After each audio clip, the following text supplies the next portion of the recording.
ketua kelas dan perangkat kelas itu yang akan bekerja selama 1 tahun. Sekarang kita akan membuat kesepakatan kelas. Apa itu kesepakatan? Nanti Bapak akan bagikan ini semua ke kalian, kertas. Kalian tulis kira-kira tata tertib apa yang kalian mau inginkan supaya kelas kita berjalan dengan lancar, dengan tertib. Ya, jadi kalian tulis kira-kira kesepakatan apa yang kalian inginkan, terus nanti ditempel di papan tulis dan kita akan menyelesaikan kesepakatan kelas bersama-sama. Oke, sampai nanti Bapak bagikan.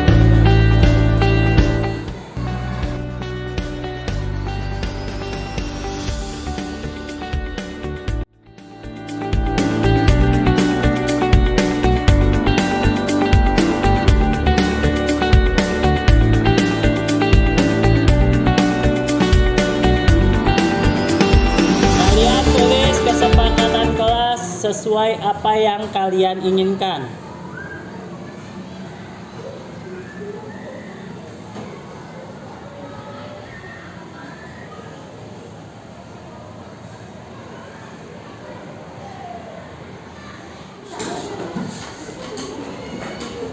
Oke, semuanya sudah menulis kesepakatan kelasnya? Sekarang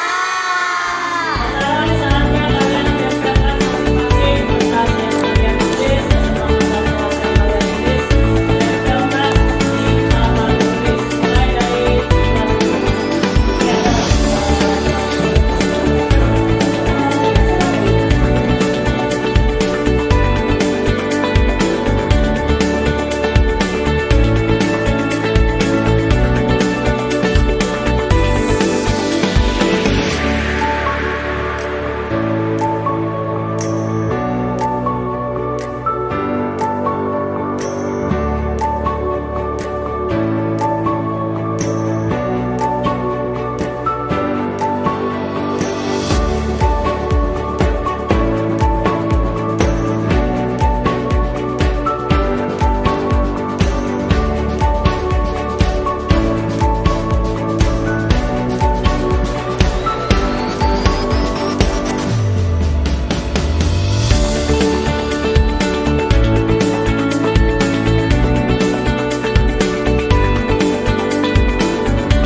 Oke, jadi nilai kesepakatan kelas yang sudah ada. Yang pertama itu adalah datang tepat waktu. Ya, datang tepat waktu.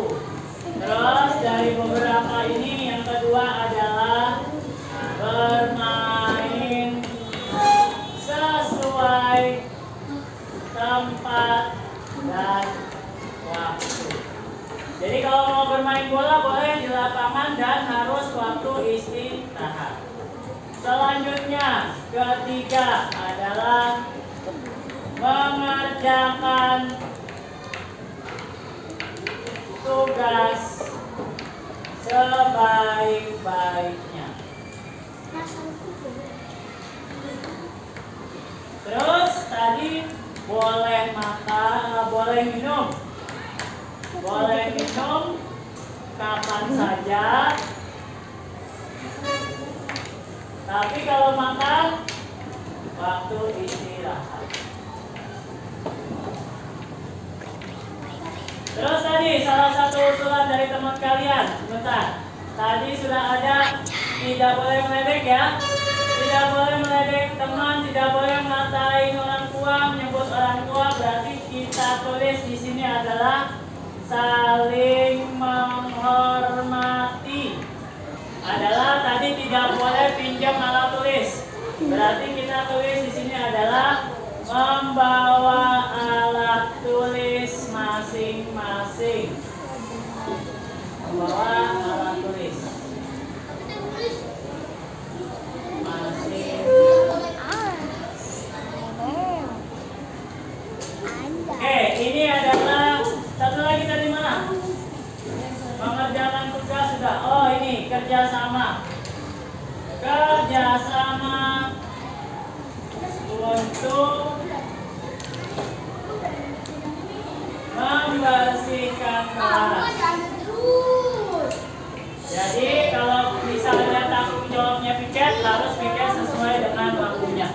Oke, dari kesepakatan kelas yang sudah kita buat, kita tentukan nilai-nilai kebajikannya.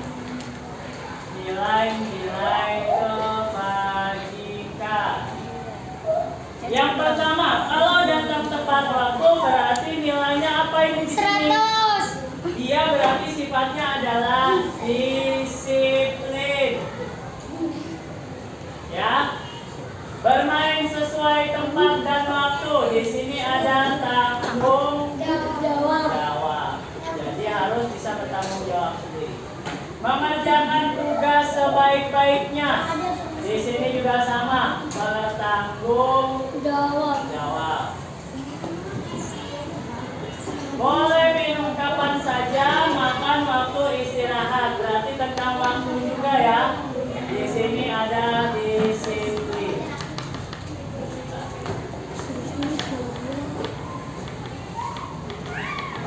Selanjutnya, saling hormat menghormati. Berarti sini nilai kebajikannya adalah sifat kekeluargaan. Ya, membawa alat tulis masing-masing. Ini artinya adalah disiplin juga. Dan kerjasama untuk membersihkan kelas, berarti nilai kebajikannya adalah kebersihan. Oke, ini adalah nilai-nilai kebajikan yang ada di kelas kita. Jadi kita sudah menentukan kesepakatan kelas, nilai-nilainya, kebajikannya yang harus kalian patuhi selama 1 tahun ke depan.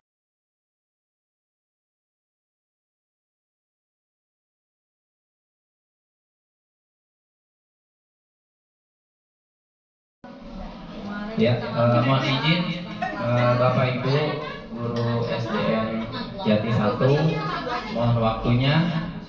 Kami dari calon guru penggerak angkatan 11, yaitu saya sendiri Dedi Setiawan dan rekan saya Pak Ahmad Zikrillah, mohon waktunya Bapak Ibu untuk kami mendiseminasikan budaya positif dalam rangka pembuatan aksi nyata di modul 1.4, yaitu tentang budaya positif.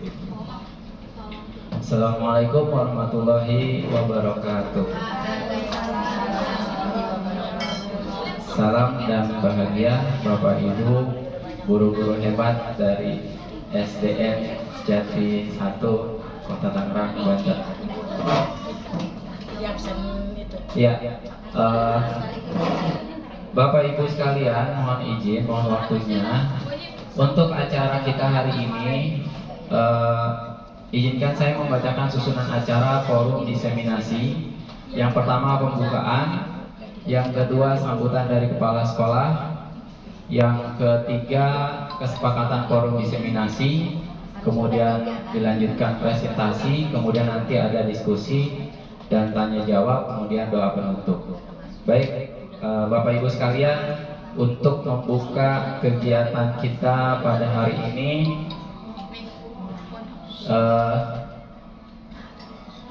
kita berdoa dengan mengucapkan suratul Fatihah. Semoga acara kita berjalan dengan lancar dan Bapak Ibu sekalian juga diberikan kesehatan. Al-Hadiniyah wa kullin niyatin sholihah fil barakatil Quran. Al-Fatihah. A'udzubillahi minasyaitonir rajim. Bismillahirrahmanirrahim. Alhamdulillahirabbil alamin. Arrahmanirrahim. Maliki yaumiddin. Iyyaka na'budu wa iyyaka nasta'in. Ihdinas shiratal mustaqim. Shiratal ladzina an'amta 'alaihim ghairil maghdubi 'alaihim waladdallin. Baik, Bapak Ibu sekalian, kita beranjak ke acara yang kedua, yaitu sambutan dari Kepala Sekolah SDN Jati 1.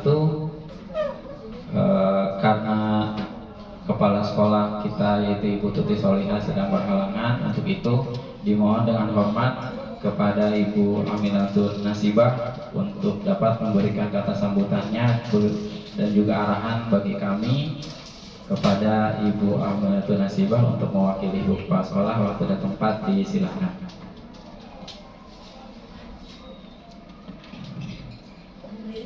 Boleh Ibu, biar kelihatan di kamera.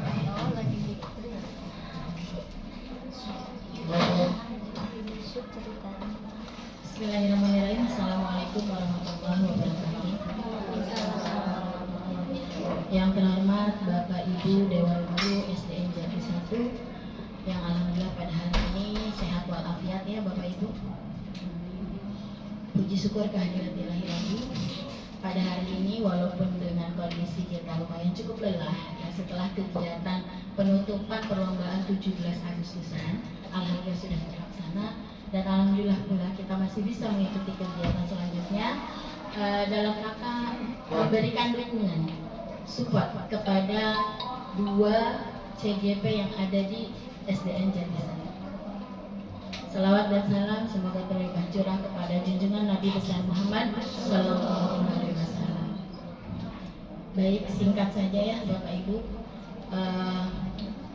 Di sini saya berdiri sebagai perwakilan ya, pada dan perwakilan dari Ibu Kepala Sekolah yang pada hari ini belum dapat hadir di tengah kita karena memang kondisinya masih sedang sakit.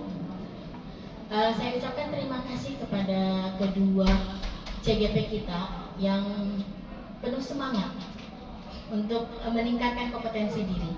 Kedepannya mudah-mudahan guru kita yang lain ada yang mengikuti jejaknya. Mudah-mudahan. Karena pendaftaran sudah dibuka lagi ya. Sudah dibuka lagi. Silakan Bapak Ibu yang mau mendaftar. Mangga. Boleh, yang muda-muda boleh. Oh, yang tua nggak boleh? Boleh.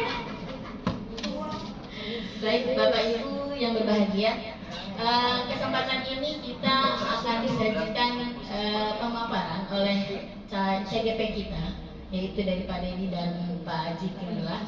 Mari kita dengarkan bersama, kita simak apa saja nanti materi yang akan mereka sampaikan. Ini susunan acaranya ya Pak Dedi ya. Bapak Ibu bisa sambil membaca dan nanti mengamati apa yang akan dipaparkan oleh CGP kedua ini. Baik, mungkin itu saja ya. Satu kata buat saya, semangat. Tetap semangat gitu. Karena untuk sekarang kan meningkat ke modul 2, otomatis kedepannya akan lebih banyak lagi kegiatannya. Itu saja, terima kasih. Billahi taufiq wal hidayah. Assalamualaikum warahmatullahi wabarakatuh. Terima kasih kepada Ibu Aminatul Nasibah yang sangat luar biasa. Terima kasih juga kepada Bapak Ibu, tadi sudah disampaikan oleh Ibu Mila bahwa memang saat ini kami akan menginjak ke modul 2 ya. Ya memang baru pertama saja, mulai dari dirinya sudah banyak. Mantap. Ya, mohon doanya, mohon supportnya, mudah-mudahan Bapak Ibu tidak bosan-bosan untuk kami repotkan. Ya, ya, alhamdulillah, terima kasih Bu Linda. Terima kasih semuanya. Baik. Ya. Mohon izin juga hari ini mungkin ya boleh sambil diminum dimakan yang ada. Ya baik Bapak Ibu, kita langsung saja ke materi presentasi. Insya Allah untuk presentasi yang pertama akan saya bawakan, kemudian nanti akan disambung oleh Pak Jikri. Bapak Ibu sekalian, sebelum kita memulai forum diseminasi ini, kita akan membuat kesepakatan dulu nih di forum ini. Ya, kesepakatannya yang pertama ini boleh nanti Bapak Ibu menambahkan. Yang pertama, menghargai siapapun, artinya ketika berpendapat dan lain-lain tolong dihargai gitu ya Bapak Ibu. Sepakat ya? Sepakat. Oke, checklist. Nah, terima kasih Bu Nur. Kemudian yang kedua, menjadi pendengar yang baik. Jadi nanti kalau misalkan ada sedikit gaduh, kalau misalkan saya bilang pendengar yang baik, tolong berhenti bicaranya ya Bapak Ibu ya. Terima kasih. Kemudian kita santai aja, serius tapi santai. Ya, tadi boleh sambil makan, sambil ngemil, gitu, silahkan. Jadi kita sersan aja karena kita tujuannya adalah kami mendiseminasikan apa yang kami dapat pada saat mempelajari modul-modul di modul 1 ya, dari modul 1 sampai di 1-4 itu kami pelajari, kemudian kami mencoba untuk mendiseminasikan kepada Bapak Ibu. Mungkin Bapak Ibu sudah tahu, tapi ini tetap ya untuk mengingat saja, gitu ya. Kemudian hadir, aktif, hati senang dan gembira. Jadi mudah-mudahan Bapak Ibu yang ada di sini semuanya senang dan gembira, karena kita juga tadi habis lomba ya. Alhamdulillah pada senang semuanya, ada lomba nahan tawa. Kemudian silakan izin keluar ruangan jika ada keperluan, silakan. Kemudian mohon izin Bapak Ibu handphonenya untuk di mode silent terlebih dahulu. Ada lagi Bapak Ibu untuk kita kesepakati untuk forum ini? Ada yang mau ditambah atau cukup ini saja? Cukup ya. Pokoknya intinya kita mengalir saja. Nanti apabila ada yang harus ya kita nanti diskusikan. Karena ini berkenaan dengan pembelajaran kita di kelas. Baik Bapak Ibu, kesepakatan kelas alhamdulillah sudah disepakati. Kita langsung menginjak ke apa ini? Berani tahan senyum. Bisa senyum Bapak Ibu? Masih bisa senyum? Bisa. Coba mana senyumnya? 30 detik tahan, ditahan 30 detik. Ih, manis-manis sekali senyumnya. Bu Nur terutama, manis sekali, luar biasa. Tepuk tangan untuk kita semua. Yeay. Ya senyum itu ibadah ya Bu Linda ya. Baik, Bapak Ibu, untuk materi yang pertama ini nanti yang akan kita bahas ada disiplin positif, kemudian motivasi perilaku manusia, kebutuhan dasar manusia, kemudian 5 posisi kontrol guru, keyakinan kelas atau sekolah, dan yang terakhir adalah segitiga restitusi. Ya, mungkin Bapak Ibu sudah hafal semua, sudah luar kepala semua karena rata-rata sudah senior kita semua Pak Jikri ya. Tapi mohon arahan nanti kalau misalkan ada yang dari kami ada yang salah mohon diluruskan seperti itu ya Bapak Ibu. Baik, seorang guru yang baik. Nah, saya yakin, kami yakin Bapak Ibu semua sudah menjadi guru yang baik. Seperti apa sih guru yang baik? Harus memiliki kemampuan dalam mewujudkan budaya positif di sekolah. Budaya positif tersebut dapat dijalankan dengan memahami dan menerapkan konsep seperti ini dari ke-6 ini. Jadi budaya positif di sekolah ini meliputi yang pertama disiplin positif, kemudian motivasi perilaku, kemudian kebutuhan dasar manusia, 5 posisi kontrol guru, keyakinan sekolah, keyakinan kelas dan segitiga restitusi. Ya, seperti apa nanti akan kita kupas tuntas hari ini. Ya, yang pertama disiplin positif.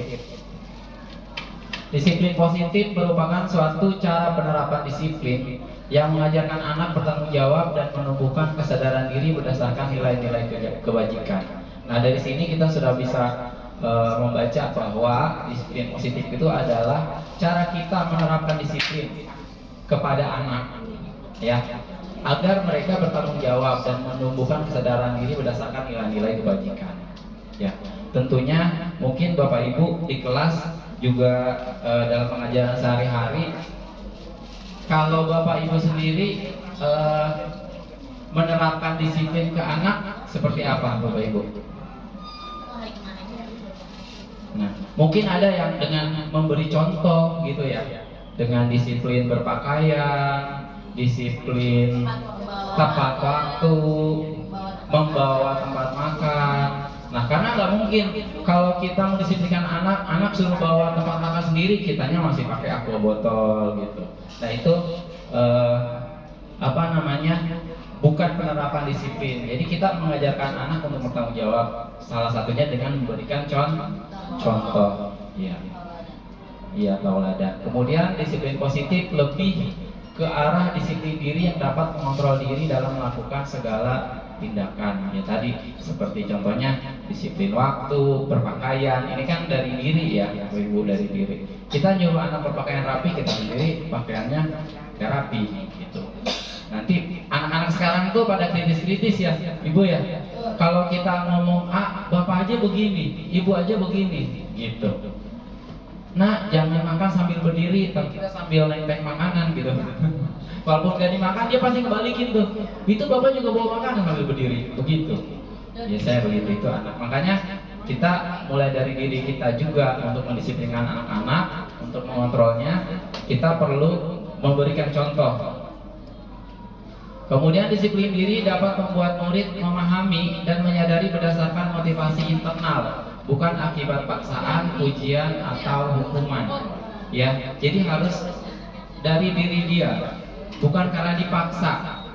Ya, kita memang memberlakukan, kadang mungkin ada peraturan yang sekarang sudah nggak zaman lagi, sanksi-sanksi seperti itu nggak zaman. Ya, sudah nggak ada lagi. Ya, sudah tidak ada. Nah, menurut KHD Yahya Dewantara, ini pemikiran konsepsi keteladanan. Di mana ada kemerdekaan, disitulah harus ada disiplin yang kuat.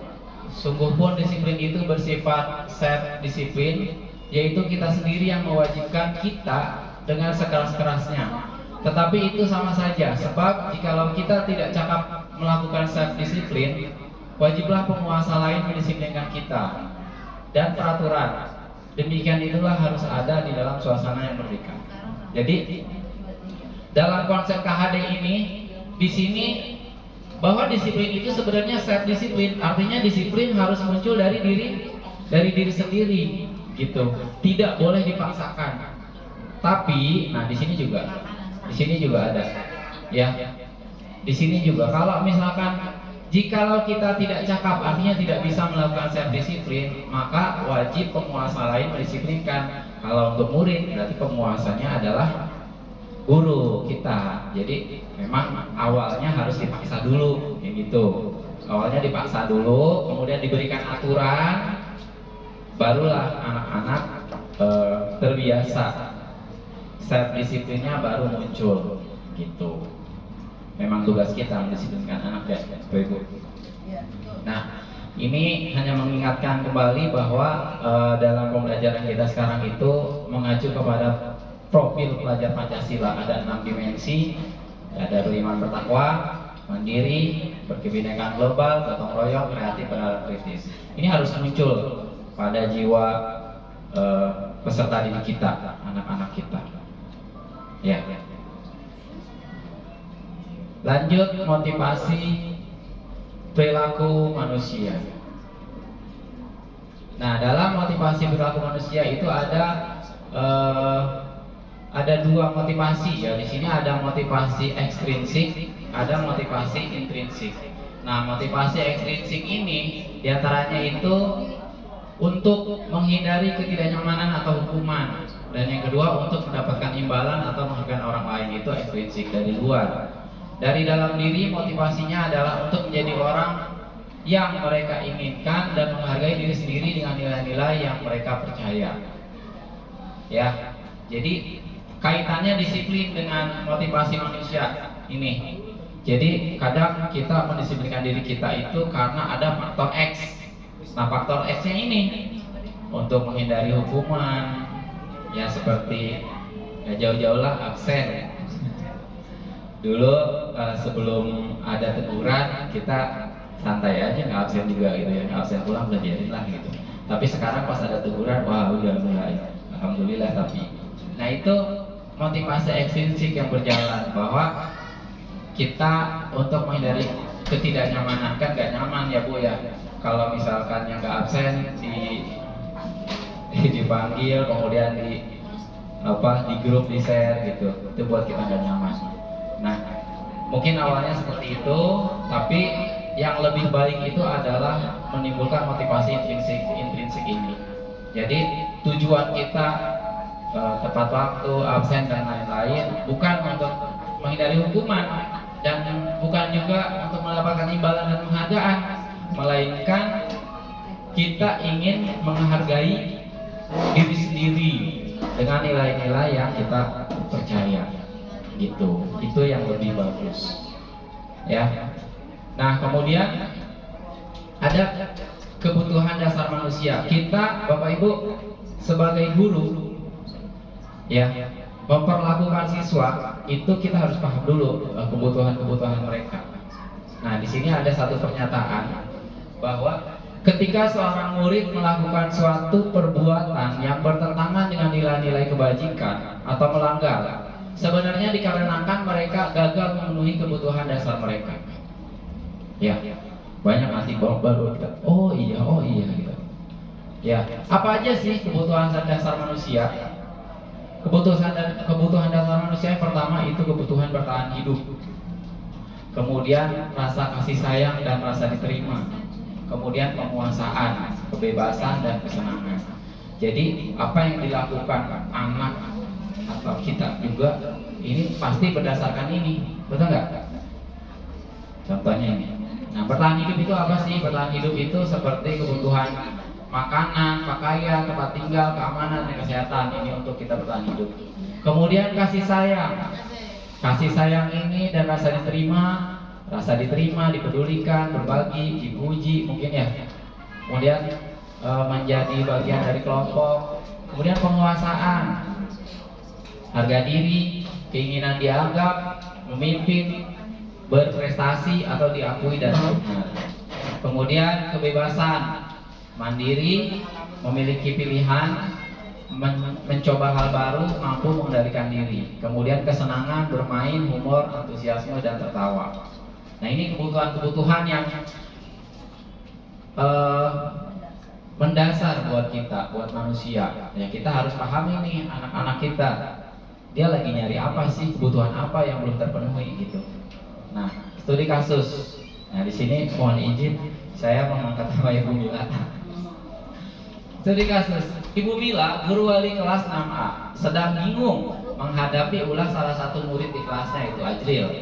Beberapa anak telah mengeluhkan Ajril yang seringkali meminta bekal makan siang mereka dengan paksa.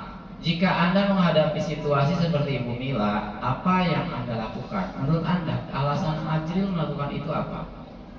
Kira-kira apa, Bu? Kaitannya dengan makan siang. Berarti kebutuhan apa yang Ajril cari? Ibunya nggak masak. Nah, nggak dibekali. Berarti kebutuhan dasarnya itu adalah bertahan hidup, ya. Bertahan hidup. Ini diangkat dari kisah nyata. Diangkat dari kisah nyata, betul. Benar kamu Mila. Ajril suka ini. Oh iya. Baik. Nah, ini analisa jawaban. Yang pertama, tadi betul, bertahan hidup, survival. Apabila jawaban Ajril ketika ditanya oleh Ibu Mila adalah karena ia lapar dan orang tuanya tidak membawakan bekal, betul tadi Bu Tatik ya, membawakan bekal makan siang, maka kebutuhan dasar yang sedang berusaha dipenuhi oleh Ajril adalah bertahan hidup, gitu. Karena dia lapar, kalau lapar nanti sakit, kalau udah sakit parah terus mati. Ya, analisa jawaban yang kedua. Apabila Ajril menjawab bahwa alasan mengambil bekal temannya karena dia merasa senang temannya jadi memperhatikan. Ya, jadi minta perhatian sebenarnya ketika temannya melapor. Nah, caper. Jadi dia tuh bikin ulah supaya diperhatiin. Nah, bisa jadi kebutuhan dasar yang sedang dicari oleh Ajril adalah kebutuhan akan kasih sayang dan rasa diterima. Jadi di rumahnya mungkin kurang kasih sayang, kurang perhatian, jadi minta perhatian dari Ibu Mila, gitu Bu Mila, ya. Kemudian yang selanjutnya, apabila jawaban, kok jadi Bagas berubah nih namanya. Ajril adalah dia merasa hebat karena temannya jadi takut. Ini jadi Doni berubah lagi.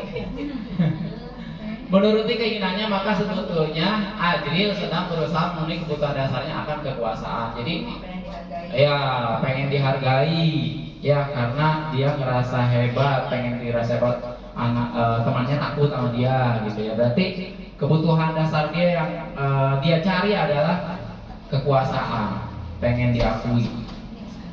Kemudian bila jawaban Adril dalam kasus di atas adalah bahwa dia merasa bosan dengan bekal makanan yang dibawakan ibunya, karena ibunya selalu membawakan bekal yang sama, oleh dia ingin mencoba makanan teman-temannya yang beraneka ragam. Berarti dia berusaha memenuhi kebutuhan akan kebebasan gitu. Jadi dia nggak mau yang itu terus, dia pengennya bebas, dia pengennya yang berbeda-beda. Begitu. Telur ceplok lagi, telur ceplok lagi. Kalau nggak diceplok didadar, kalau nggak didadar dikecapin, kalau nggak dikecapin diorak-arik. Ya, lama-lama. Yang penting judul-judulnya telur. Betul. Nah, itu apa namanya? Oh iya, satu lagi ya. Bila Adril menjawab bahwa ia melakukan karena iseng dan menikmati ekspresi wajah teman-temannya yang kesal karena diambil makanannya, menurut dia ekspresi teman-teman itu lucu, maka dia sedang berusaha memenuhi kebutuhan akan kesenangan gitu. Jadi dari dia minta bekal temannya itu tergantung dia setelah minta itu bagaimana. Nah, sebenarnya semuanya masuk ke kebutuhan dasar dia. Bisa jadi dia itu karena cuma pengen senang-senang doang, dijailin gitu ya, bahasa Hidayah. Kemudian bisa juga dia karena bosan sama bekalnya tadi, bisa juga karena dia pengen dianggap, pengen dibilang hebat gitu ya, mau temannya nurut aja gitu, bukannya diambil. Ya, kemudian posisi kontrol guru. Nah, untuk selanjutnya untuk posisi kontrol guru akan dibawakan oleh rekan saya yaitu Bapak Ahmad Zikrillah. Kepada beliau saya persilakan. Oke, baik, terima kasih Pak Dedi. Kita ganti slide dulu ya. Oke, tadi sudah dijelaskan oleh Pak Dedi mengenai budaya positif ya. Kalau misalnya kita ambil satu tarikan kesimpulan adalah kalau kita mau mendisiplinkan siswa, alangkah lebih baiknya kita sendiri dulu yang disiplin ya, karena kita akan menjadi contoh juga. Kalau kita memberikan contoh perilaku teladan yang baik juga, insya Allah murid-murid kita juga akan mengikuti jejak kita.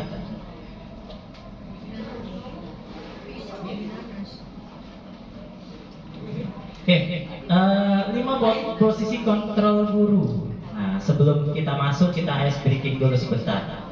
Tadi kan kita sudah di lapangan, sekarang kita di kelas. Jadi kalau misalnya di kelas pembelajaran itu harus menyenangkan ya Bapak Ibu guru ya, biar semua siswa juga bisa memperhatikan. Di sini saya akan membagikan kertas satu-satu, tolong dibagikan Pak Dedi. Dan kalau bisa ada alat tulis. Alat tulisnya tolong dipersiapkan. Kita pretest dulu ya, bukan? Ya, kita ice breaking dulu sebentar. Yang ada aja, kalau misalnya ada di tas diambil gitu, yang ada di temannya diambil.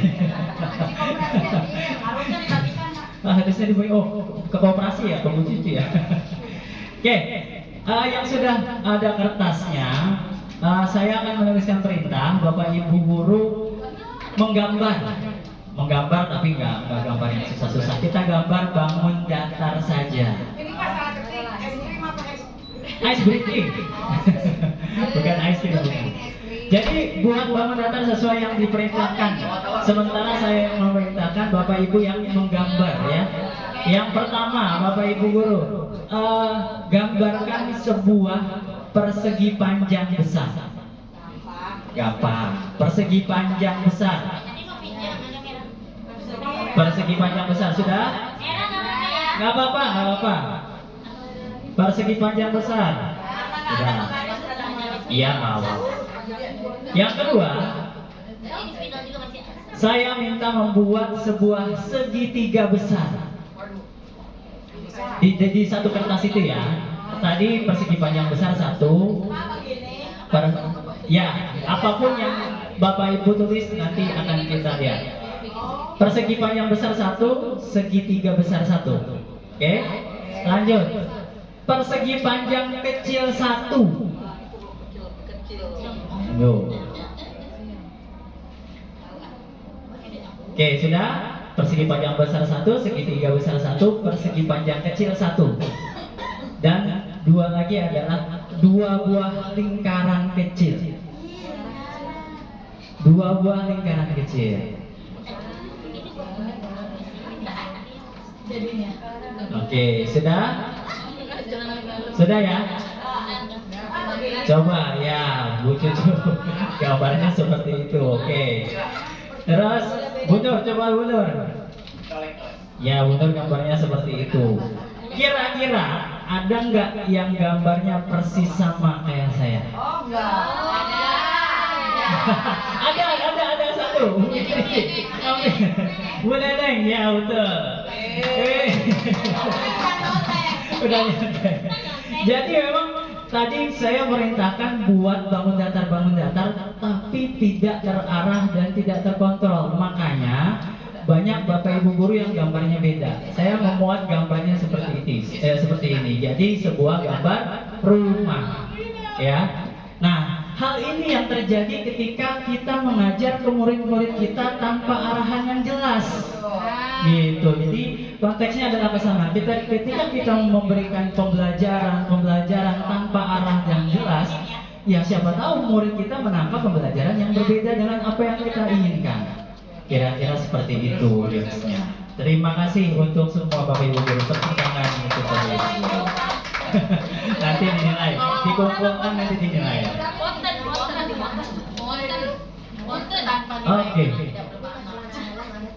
Jadi 5 posisi kontrol guru. Kita sebagai guru ternyata mempunyai 5 posisi kontrol yang berbeda-beda. Kita menjalankan yang mana, dan ketika kita menjalankan kira-kira mana yang paling baik. Nah, di sini ada stimulus respon dan ke teori kontrol. Maksudnya adalah yang sebelah kiri kotaknya adalah yang biasa kita pikirkan, tapi ternyata itu salah. Yang sebelah kanan adalah yang bagus, yang ketika kita menyampaikan nanti bisa meningkatkan pengetahuan anak-anak kita. Yang pertama, stimulus responnya realita kebutuhan kita sama. Nah, dari kebutuhan aja kita pasti sudah berbeda semua ya. Tadi sudah dijelaskan bahwa kita mempunyai 5 kebutuhan dasar yang berbeda oleh Pak Dedi. Jadi yang benarnya adalah realitas kebutuhan kita berbeda. Yang kedua, semua orang melihat hal yang sama.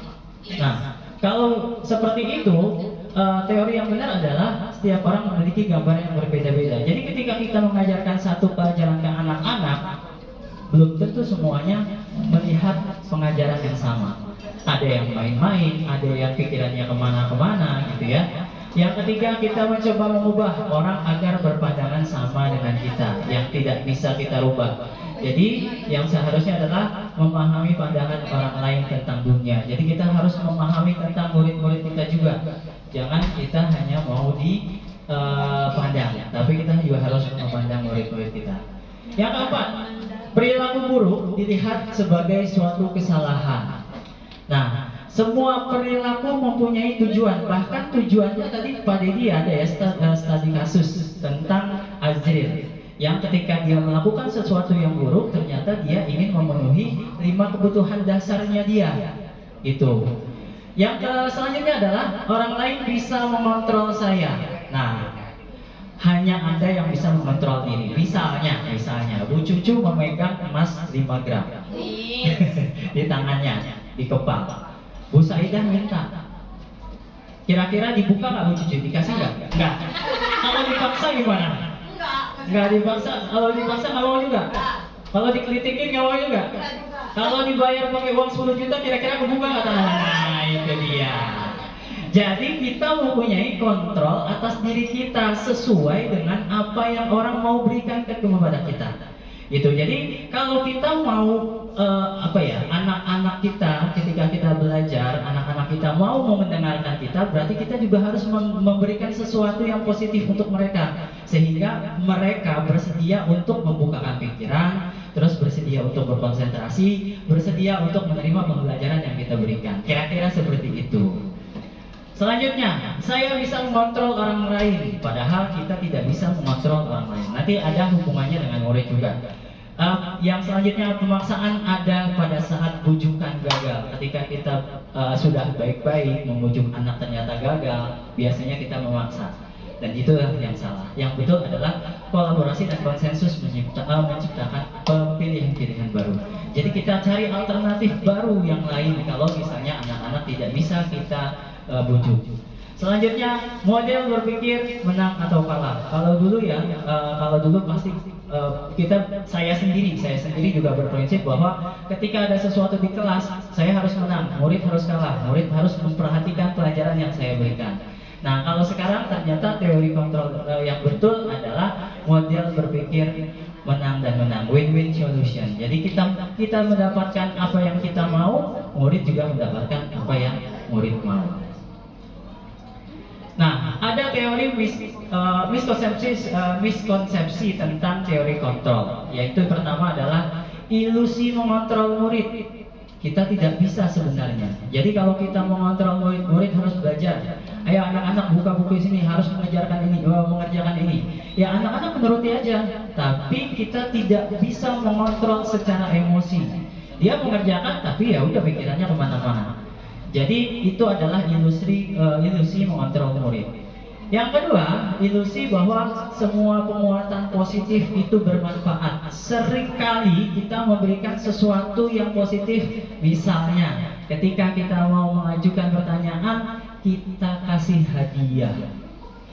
Nah, ternyata itu menurut kita bermanfaat untuk memancing aktifnya siswa, tapi ternyata itu hanyalah ilusi. Nanti akan saya jelaskan lagi. Yang keempat, ilusi bahwa kritik membuat rasa bersalah mampu menguatkan karakter. Kita sering menasihati anak dengan kata-kata begini. Ya, tujuannya adalah untuk supaya karakter dia terbangun lebih kuat nanti menghadapi dunia kerja misalnya kalau nanti selanjutnya. Yang keempat, ilusi bahwa orang dewasa berhak memaksa kepada anak. Nah, ini adalah ilusi kontrolnya. Yang tadi pertama, guru dapat mengontrol murid. Guru dapat mengontrol murid. Ternyata murid itu harus mempunyai hak memilih. Jadi ketika dia mau belajar atau tidak, ya dia berhak memilih. Ketika kita mengontrol murid, kita memaksakan, guru tidak bisa memaksa kehendak kepada murid. Guru tidak punya kontrol penuh terhadap murid. Jadi walaupun misalnya kita paksa mengerjakan halaman segini, sedangkan dia nggak mau belajar, dia mengerjakan tapi tidak dapat apa-apa. Di dalam benaknya dia pasti tidak mau dikontrol oleh guru. Dia tidak mau dipaksa untuk melakukan sesuatu di dalam benaknya. Jadi ketika sudah mengerjakan, ya sudah mengerjakan, mengumpulkan, dapat ilmu atau tidak akan mendapatkan apa-apa. Jadi itu adalah ilusi kontrol. Yang kedua, bujukan penguatan positif tadi yang saya bilang. Ketika kita memberikan sesuatu, ketika murid menjawab gitu ya, kita memberikan hadiah. Jadi itu bisa membuat murid tergantung pada pendapat dan rujukan kita. Jadi kalau misalnya kita terbiasa, siapa yang bisa menjawab pertanyaan kasih permen. Ketika kita nggak ada permen, akhirnya nggak ada yang mau jawab pertanyaan seperti itu. Jadi ilusinya adalah kalau misalnya kita memberikan sesuatu menurut kita bagus, padahal tidak. Karena nantinya akan membuat ketergantungan kepada hal positif yang kita berikan, hadiah yang kita berikan. Itu ilusi kontrol penguatan positif tentang wujudan. Nah, selanjutnya kritik membuat orang merasa bersalah. Ketika anak melakukan kesalahan sesuatu, kita kritik, ini kurang ini kurang ini, untuk membangun dengan kata-kata biasanya yang agak kasar gitu ya. Nah, ternyata ini bisa menyebabkan pertama, murid mempunyai persepsi negatif tentang dirinya. Jadi dirinya sendiri akan menghukum dirinya. Oh, ternyata saya nggak bisa, saya mengerjakan sesuatu ternyata dikritik sama bu guru salah, dikritik oleh pak guru ternyata salah, berarti saya nggak bisa. Itu yang akan muncul di dalam diri siswa. Yang ketiga, adanya kritis identitas atau identitas gagal. Dan yang tadi yang pertama itu tidak menguatkan tapi melemahkan. Bahkan ada ya, kalau misalnya ada sesuatu kasus seperti ini ketika anaknya tidak terima, ada kasus ya, mohon maaf, jadi anak murid membunuh guru. Ada kan? Ada ditusuk. Ada di luar, tapi memang anaknya SMA. Beruntung kita mengajarnya SD ya. SD paling cuma dikata-katain doang di belakang. Gitu. Jadi kalau misalnya kita terus mengkritik apa yang dia buat, kita terus menjatuhkan apa yang mereka sudah sumbuhkan kepada kita, itu akan menyebabkan gagal identitas. Selanjutnya adalah orang dewasa punya hak untuk memaksa. Ternyata tadi sudah saya terangkan bahwa kita tidak bisa memaksa. Kita tidak bisa memaksa murid untuk mengerjakan sesuatu. Tapi kalau kita mengajak untuk mengerjakan sesuatu, murid akan lebih terbuka untuk melakukan hal tersebut. Jadi memaksakan kehendak akan menyebabkan permusuhan antara murid dengan guru. Karena terus dipaksa, akhirnya muridnya jadi benci kepada kita. Oke, itu tadi materi sebelum kontrol guru. Sekarang kontrol guru. Sebagai guru kita mempunyai posisi kontrol. Yang pertama adalah sebagai penghukum. Yang kedua sebagai teman. Yang ketiga sebagai manajer. Yang keempat membuat merasa bersalah. Yang kelima adalah pemantau. Ini adalah posisi kontrol guru kepada siswa kita. Oke, jadi posisi penghukum adalah guru percaya bahwa dia yang terbaik. Guru menggunakan hukuman fisik maupun verbal dengan kata-kata yang di bawah ini nih. Kamu salah terus, selalu pasti kamu yang terakhir. Patuhi aturannya ya, awas kalau salah. Dengan nada mengancam, itu adalah posisi kontrol kita sebagai penghukum. Jadi siswa merasa terhukum. Di sini ada videonya.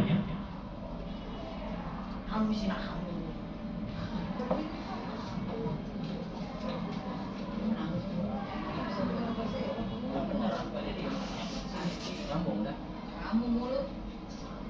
Kamu lagi.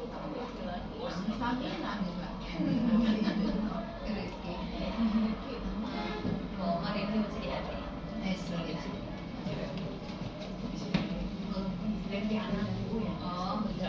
Oh, nobar.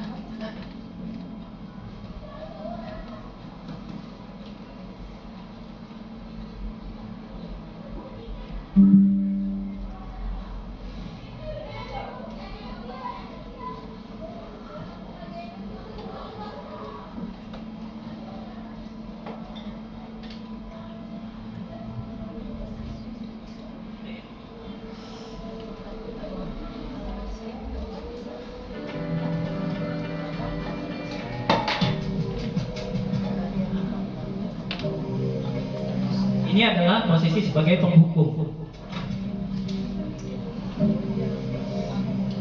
Naren. Sini kamu. Sini. Selamat pagi Bu. Selalu terlambat. Kata-katanya. Kamu deh pasti terlambat. Maaf Bu, saya Apa? Apa coba? Alasan kamu apa lagi? Kapan sih kamu tidak terlambat? Siapa yang seperti ini? Jadi anak. Saya Dasar jadi anaknya belum sempat ngomong sesuatu udah langsung duk. Sudah berapa kali terlambat? Sana. Kamu keliling lapangan basket 2 kali. Kenapa saya harus keliling lapangan basket Bu? Kenapa? Kamu melawan ibu. Berani-beraninya jawab. Sudah terlambat, masih berani jawab pula. Sekarang, keliling lapangan basket 5 kali sekalian. Biar kapok. Cepat. Pergi sana ke lapangan basket.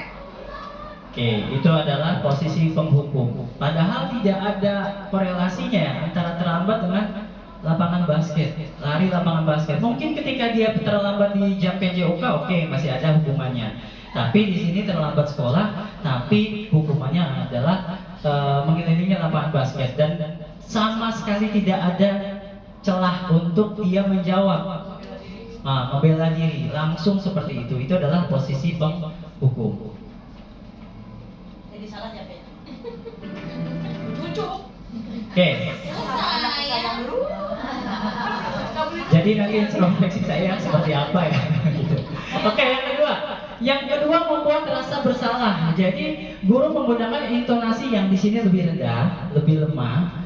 Mungkin untuk keheningan membuat situasi yang tidak nyaman, tapi situasinya tidak nyaman untuk siswa. Nah, contoh-contohnya adalah seperti ini, kata-katanya di bawahnya adalah, Ibu sangat kecewa kepada kamu. Berapa kali ya Bapak harus memberitahu kamu? Bagaimana kalau orang tuamu tahu atas kesalahanmu? Memang tidak seperti tadi, kamu salah ini, tapi dia membuat kalimat seperti ini akan membuat rasa bersalah kepada siswa. Contohnya,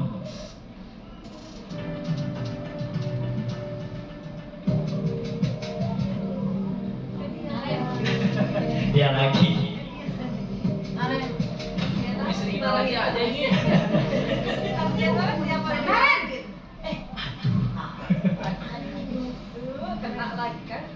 Selamat pagi Bu. Naren, kamu kenapa terlambat Agak lagi, turun Nak? intonasinya. Ya Tuhan, Naren, kamu senang ya bikin ibu susah ya? Kalau kamu terlambat lagi, nanti ibu yang ditegur bapak kepala sekolah, Nak. Bisa Nah. tidak bisa membina kamu. Duh, gimana ini? Maaf Bu. Duh, Gusti Naren, kamu suka ya kalau ibu tegur bapak kepala sekolah? Terus, sekarang ibu harus tulis apa ini di buku absen? Ini kamu sudah sering terlambat loh. Ibu harus apa coba? Maaf Bu. Maaf sekali. Ya sudah, lain kali jangan bikin ibu susah lagi ya nak ya. Ibu tidak akan kuat lagi kalau kamu begini terus. Bisa jauh-jauhan kalau ibu tegur bapak kepala sekolah. Sekarang cepat ke kelas. Maaf ya Bu. Maaf sekali. Jadi di sini dia menghubungkan bahwa ketika Naren ini terlambat, ibu ini akan dihukum oleh kepala sekolah. Jadi membuat si anaknya merasa bersalah karena kelakuan dia, ibu ini akan dihukum oleh kepala sekolah. Jadi membuat rasa bersalah. Oke, selanjutnya.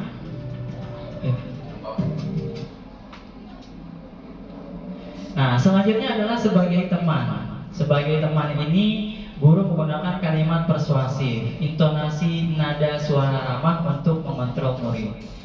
Menggunakan humor, mempunyai hubungan baik dengan murid. Ini yang kita harapkan salah satunya ya. Nah, menggunakan kalimat positif dan jenaka seperti, ayo belajarlah demi Bapak. Ya sudah, kali ini tidak apa-apa, Ibu maafkan. Bantu bereskan ya. Jadi ada kata-kata membantu sebagai teman di situ. Posisi sebagai teman, videonya.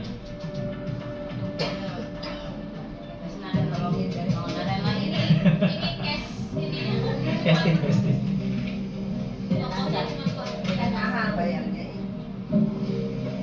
Naren,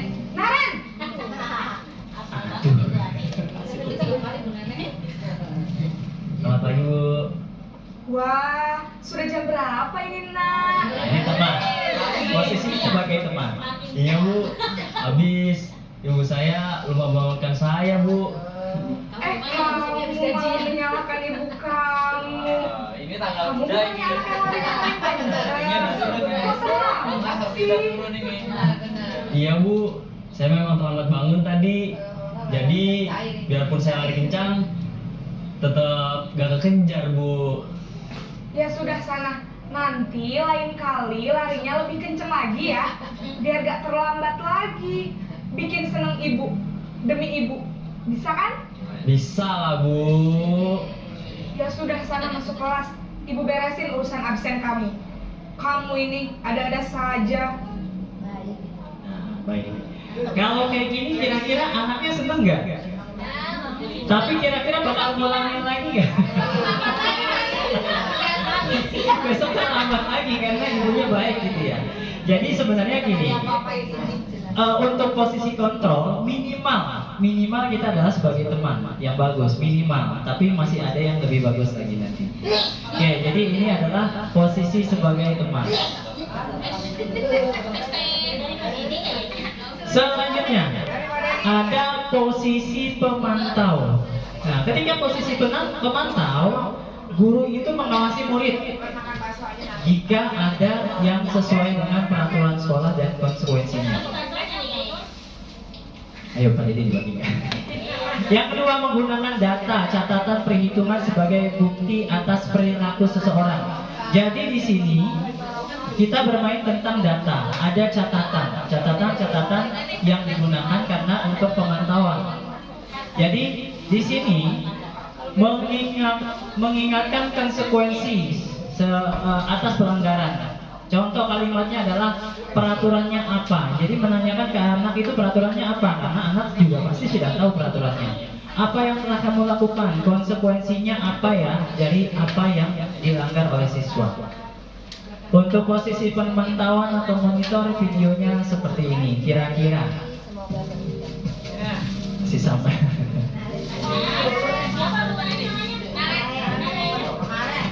Ini posisi pemantau. Naren!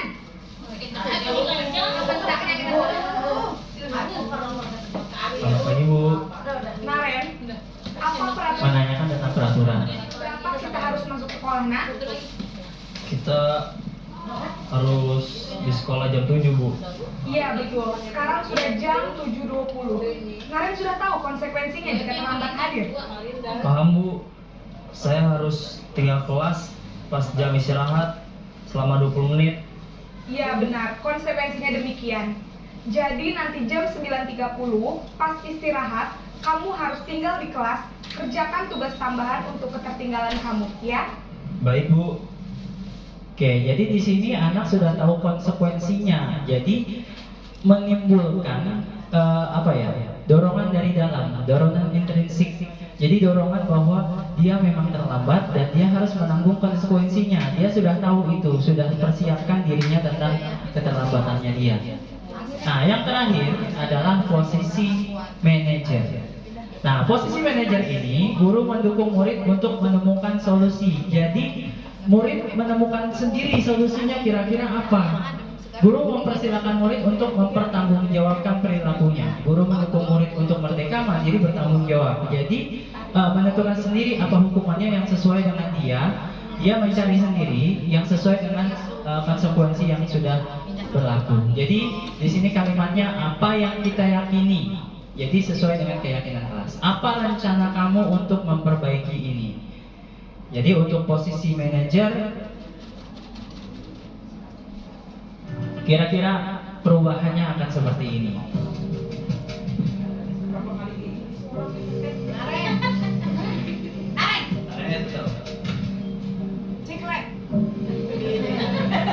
Naren!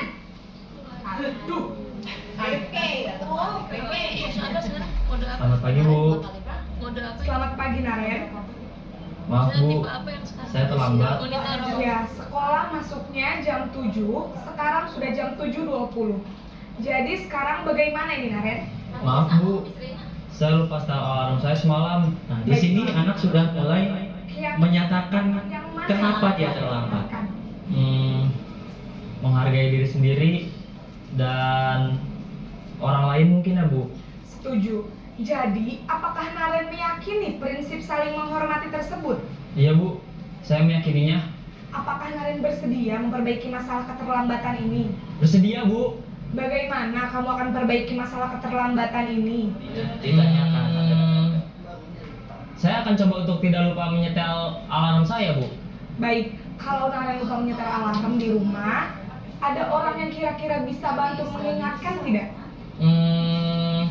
Ada Bu, kakak saya, Kak Ema. Ada lagi selain Kak Emma? Selain Kak Ema, ada ibu saya. Baik, jadi yang mengingatkan Naren adalah Kak Emma dan ibu kamu ya? Kira-kira akan mulai setel alarm kapan nih Naren? Setelah pulang sekolah, akan segera saya lakukan. Baik, jadi Naren akan setel alarm untuk bangun besok pagi dan akan diingatkan oleh kakak dan ibunda Naren ya. Ada lagi yang mungkin perlu dilakukan Naren agar tidak terlambat bangun lagi. Tidak ada Bu. Baik Naren, terima kasih untuk kerjasama kamu. Sekarang kamu perlu kembali ke kelas untuk belajar. Baik Bu, terima kasih. Nah, jadi dari posisi manajer ini kita menawarkan kepada murid. Jadi konsekuensinya dia sudah tahu apa dan kita tanyakan alasannya terlambat karena apa. Kan bisa jadi kalau misalnya dia terlambat sudah bangun pagi ternyata mobil atau angkot yang ditumpanginya mogok seperti itu. Berarti kan bukan kesalahannya di dia. Dengan kita mereka mengungkapkan alasannya, kita juga mereka juga bisa menentukan hukumannya sendiri, konsekuensi yang telah dia langgar.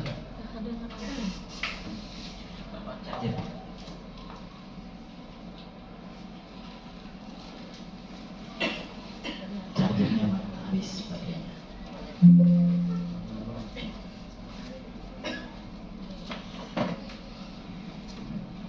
Pasang charger dulu laptopnya Mas. Oke, itu adalah 5 posisi kontrol guru.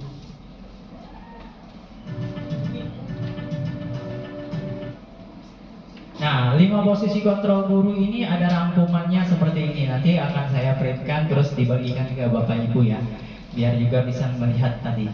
Ada 5 posisi kontrol guru, yaitu penghukum, pembuat merasa bersalah, sebagai teman, pemantau, atau sebagai manajer. Dan yang terbaik menurut saya adalah yang kontrolnya sebagai manajer.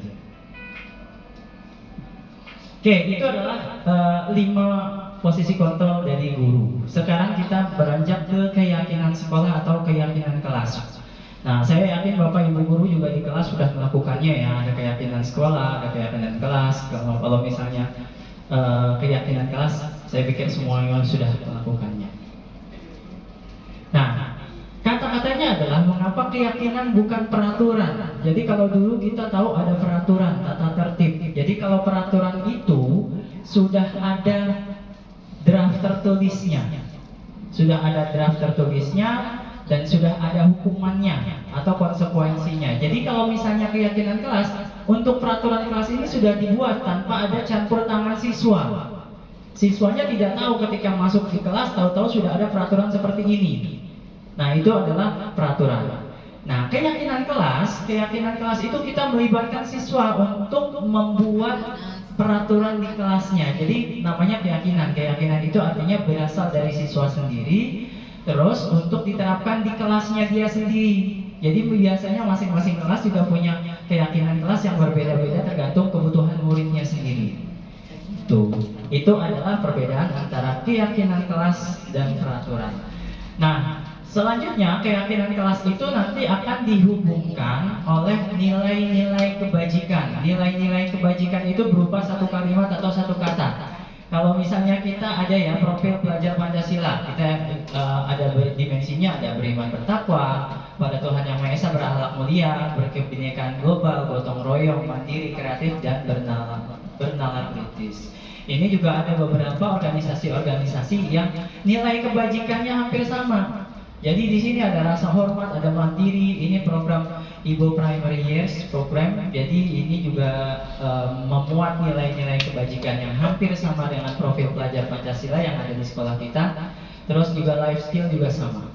Organisasi ini juga mengedepankan nilai-nilai kebajikan. Dapat dipercaya, lurus hati, pendengar aktif, tidak merendahkan orang lain, dan memberikan terbaik pada diri.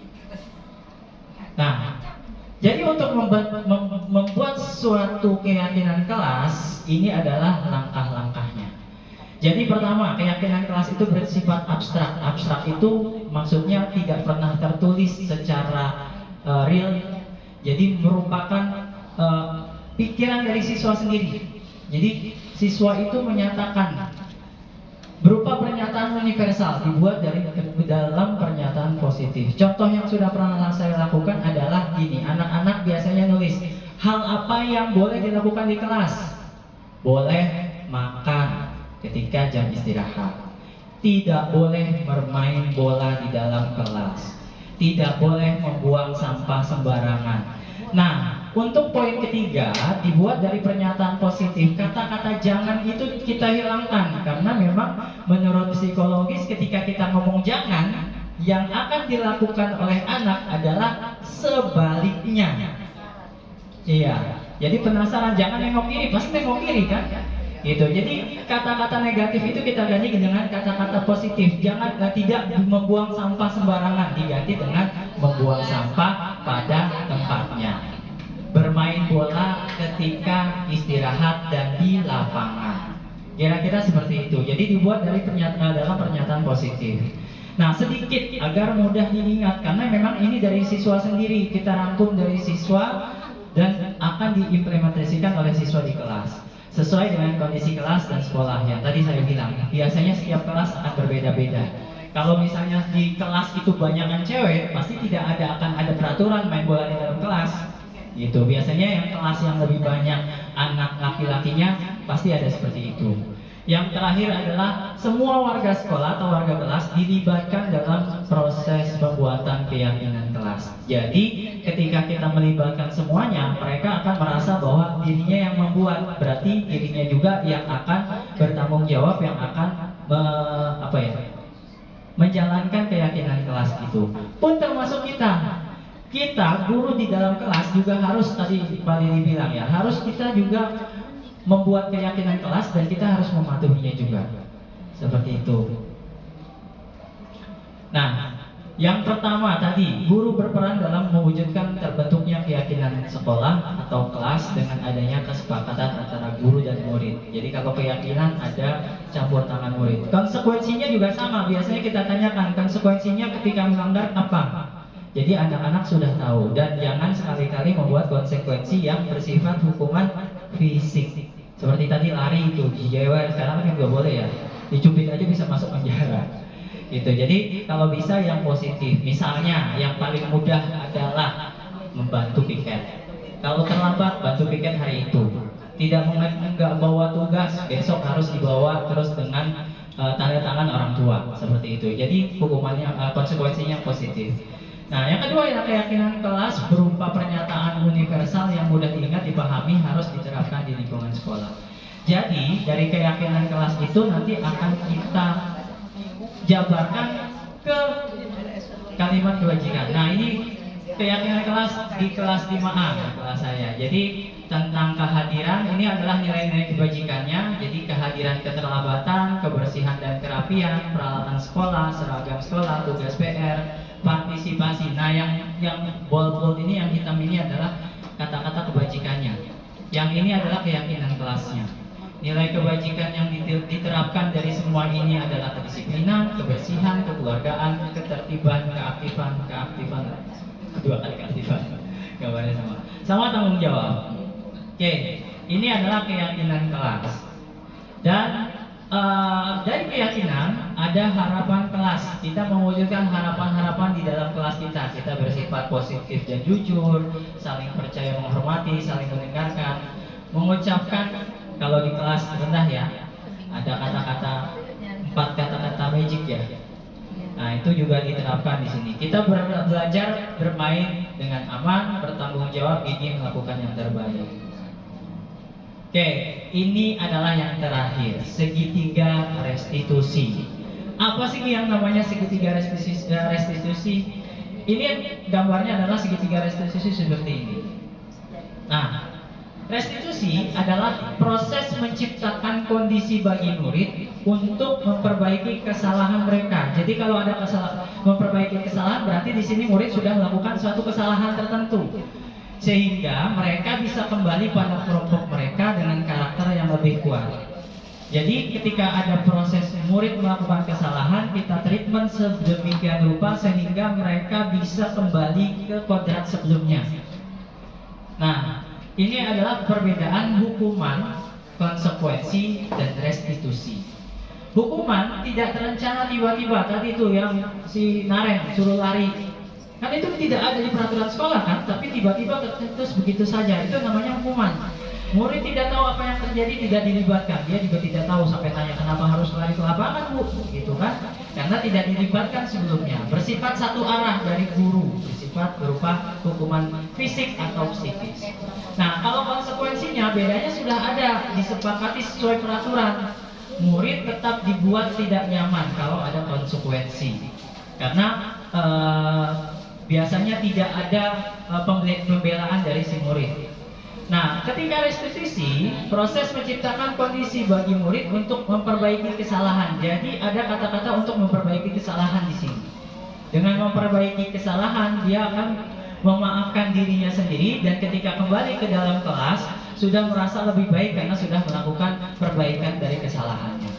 Dan merupakan proses kolaboratif yang mengajarkan murid untuk mencari solusi sendiri. Nah, ini tadi motivasi-motivasi ya, tadi sudah dijelaskan oleh Pak Dedi untuk menghindari ketidaknyamanan atau hukuman. Jadi kalau misalnya mengerjakan tugas supaya tidak dihukum, berarti masuknya ke sini untuk menghindari ketidaknyamanan atau hukuman. Jadi ekstrinsik motivasinya dari luar. Ketika kita datang terlambat supaya tidak dihukum, tidak dimarahi oleh kepala sekolah, berarti kan kepala sekolah itu yang menjadi motivasinya dari luar. Sedangkan kalau untuk motivasi intrinsik berasal dari dalam diri mereka sendiri. Nah, ada 3 tahapan untuk segitiga restitusi, ada menstabilkan identitas, validasi tindakan yang salah, menanyakan keyakinan. Dari 3 ini, yang pertama, stabilkan identitas. Kira-kira kalau untuk stabilkan identitas itu kita menggunakan kata-kata penguatan seperti ini. Jadi ketika anak-anak berbuat salah, kita menggunakan kata-kata berbuat salah itu hal yang manusiawi. Tidak ada manusia yang sempurna. Kita juga pasti bisa melakukan kesalahan. Jadi kata-kata seperti itu yang bisa membangun mental siswa yang sudah melakukan kesalahan. Bahwa memang kesalahan itu dilakukan, tapi kita juga pasti semua manusia pernah melakukan kesalahan. Jadi tidak hanya satu arah siswa yang melakukan kesalahan itu sendiri. Itu menstabilkan identitas. Yang kedua adalah validasi tindakan salah. Jadi kalau seperti ini, yang tindakan yang salahnya kita tanyakan motivasinya, alasannya, bagaimana siswa bisa melakukan kesalahan. Di sini kalimatnya, kamu pasti punya alasan untuk mengapa melakukannya. Apa yang penting bagi kamu, kamu boleh tetap berusaha menjaga sikap, dan maukah kamu belajar cara lain untuk mendapatkan yang kamu butuhkan tanpa harus memukul ketika kasusnya adalah memukul. Nah, ini adalah validasi tindakan salah. Yang tindakan yang salah kita garis bawahi, dan alasannya apa untuk melakukan itu. Yang terakhir adalah menanyakan keyakinan. Nah, menanyakan keyakinan bisa dengan kalimat-kalimat nilai apa yang dipercaya di sekolah. Jadi, keyakinan apa yang sudah dilanggar oleh siswa tersebut, dan konsekuensi apa yang harus ditanggung oleh siswa tersebut. Jadi, nilai-nilai apa yang kita telah sepakati yang siswa sudah langgar. Kelas yang ideal seperti apa, kamu ingin menjadi anak seperti apa yang kamu rasakan ketika kamu melakukan itu, kamu menjadi orang yang seperti apa. Ini yang menyebabkan biasanya alasannya dia melakukan itu seperti apa.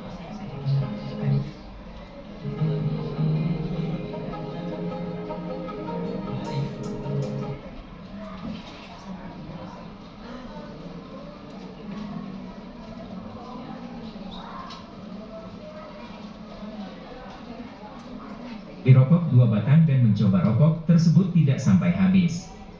Keinginan mencoba merokok juga disebabkan karena lingkungan keluarganya pun adalah lingkungan perokok. Nah, ini adalah salah satu kasus kemarin ya. Kamu ada ini nomor bilang.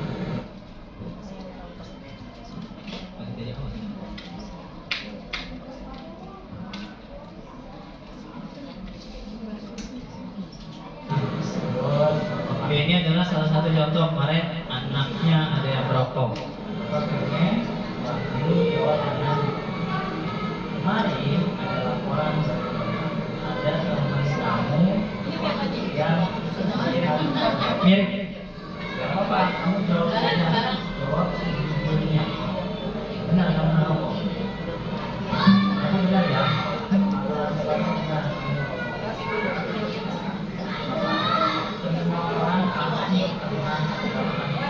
Tuh, semua orang pasti sudah pernah melakukan kesalahan. Rokoknya berapa? 2.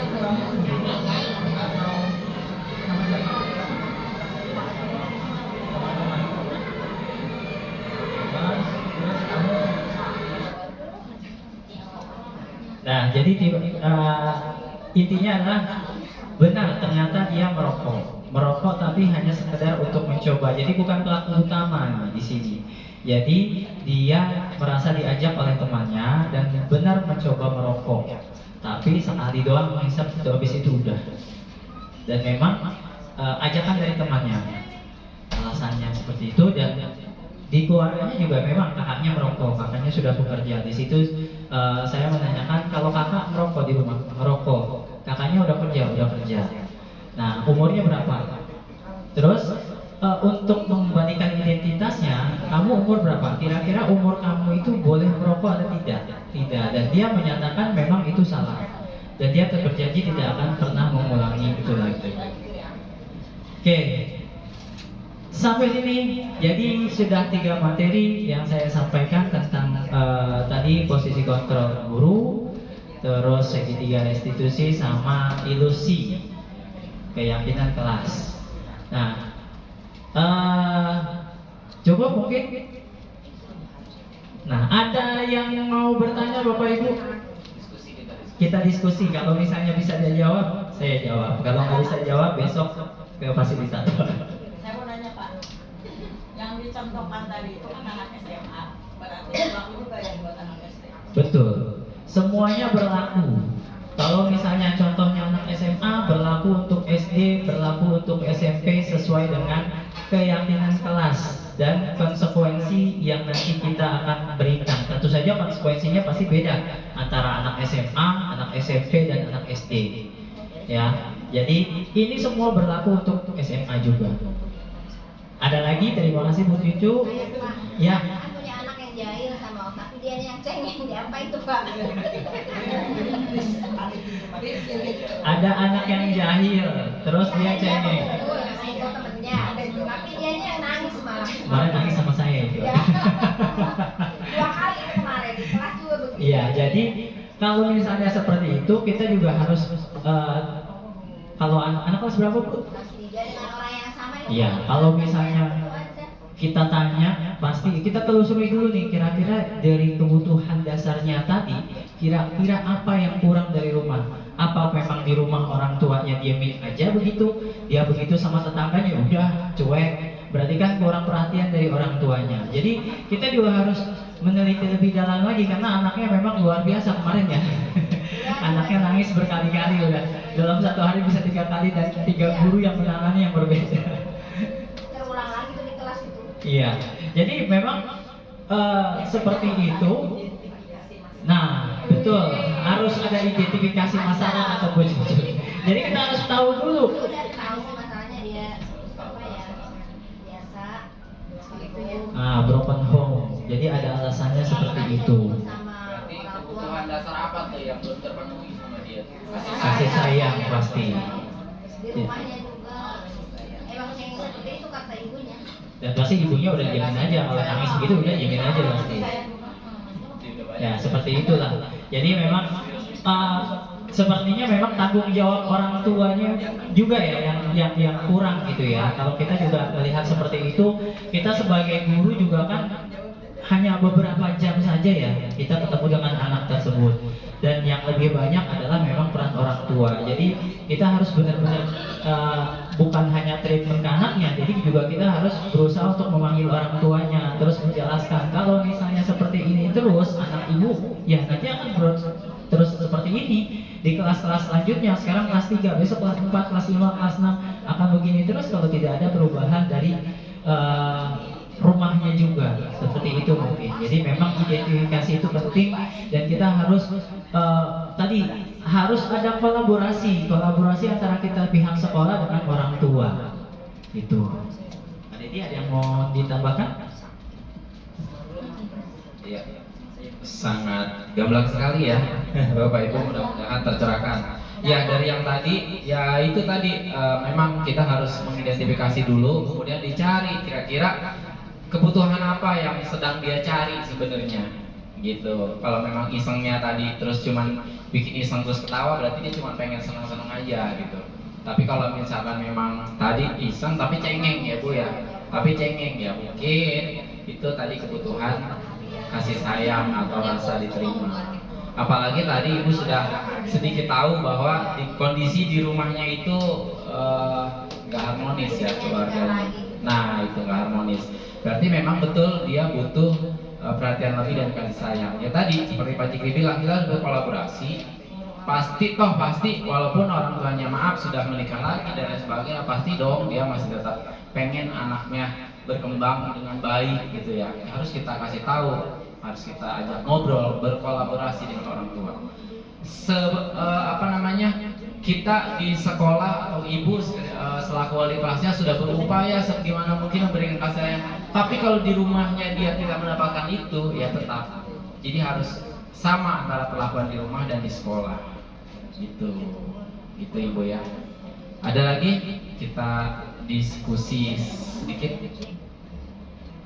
Ya, dari tadi kalau tidak ada mungkin Bapak Ibu ini dari kami berdua tentang budaya positif di sekolah. Memang sangat luar biasa apabila tadi budaya positif ini mulai dari disiplin, kemudian motivasi, kita memilih kontrol yang baik untuk anak-anak kita, kemudian menerapkan segitiga restitusi, ya kemudian membuat keyakinan kelas. Itu jika semuanya kita terapkan di sekolah dalam pembelajaran sehari-hari, luar biasa Bapak Ibu, luar biasa, hasilnya akan jadi baik. Kemudian anak-anak juga bisa lebih disiplin, lebih baik, seperti itu. Ya mudah-mudahan kita semua bisa saling berkolaborasi, saling mengingatkan, dan juga lebih memahami kembali cara-cara atau trik-triknya untuk menghadapi, untuk mengajar anak-anak kita di kelas, supaya apa yang kita inginkan, budaya positif di sekolah kita ini, terutama di SDN Jati 1 ini bisa terbentuk, bisa berjalan dengan baik. Ya, itu ya Bapak Ibu. Jika tidak ada lagi yang disampaikan, mungkin cukup Pak Jikri? Ya, cukup ya Pak Jikri dan ibu-ibu sekalian. Sekali lagi sebelum saya tutup kegiatan diseminasi ini, saya atas nama Dedi Setiawan dan Bapak Ahmad Jikrillah selaku calon guru penggerak angkatan 11 mengucapkan beribu-ribu terima kasih. Terima kasih yang banyak banget lah pokoknya sama Bapak Ibu semua atas keluangan waktunya dan kesediaannya untuk mendengarkan kami. Mudah-mudahan apa yang kami sampaikan sedikit banyaknya bisa bermanfaat untuk Bapak Ibu sekalian, untuk kita semua lah ya, dalam rangka menerapkan budaya positif yang ada di SDN Jati 1 ini. Akhir kalam, sebelum saya akhiri, kita tutup acara ini dengan ucapan hamdalah. Alhamdulillahirrahmanirrahim. Jika ada kata-kata yang salah dari saya dan Pak Jikri, mohon dimaafkan, mohon diikhlaskan. Saya akhiri, billahi taufiq wal hidayah. Wassalamualaikum warahmatullahi wabarakatuh. Waalaikumsalam.